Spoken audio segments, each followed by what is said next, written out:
soon to be our thunder. And a boy, give her the gun, give her the gun. Down we dive, starting a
The fires of Pearl Harbor had barely been extinguished when the throttle and plans for a long-range heavy bomber was pushed to the wall.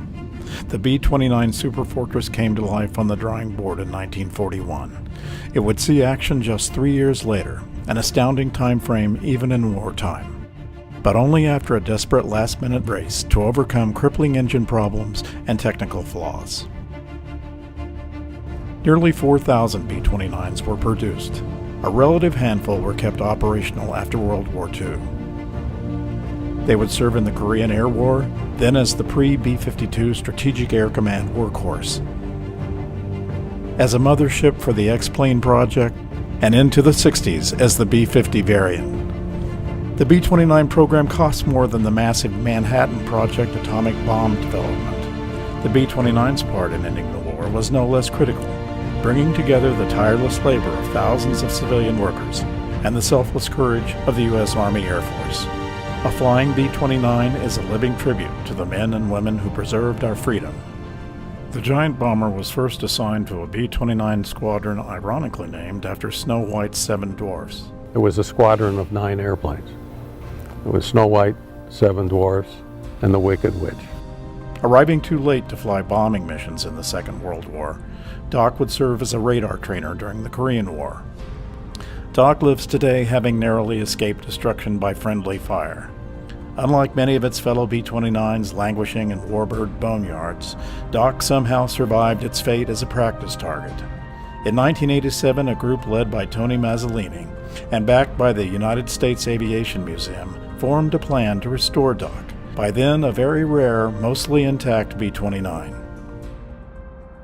They drove me out to that specific test range, and I could see in the distance the silhouette of this on the horizon of this B-29, and as we got closer, that image got larger and larger, and I even jumped out of the truck before it stopped, just to go over and see it, touch it. It was a real good feeling.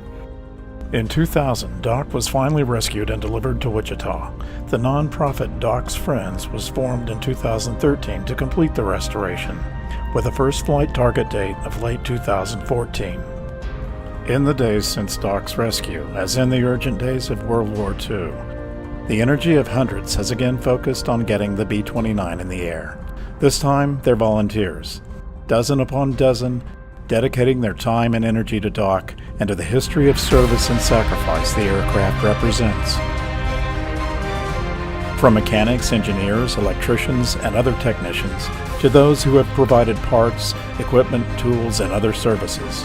Many volunteers have worked on parts and pieces of Doc at shops and hangars in their own garages, scattered across the Wichita area. Others have toured the nation, going to air shows and promoting the dream of getting Doc back into the sky. Some are descendants of World War II aircraft industry employees. One is a veteran B-29 pilot, and another has worked as a riveter on Doc, just as she did on the original B-29s at the original Boeing plant.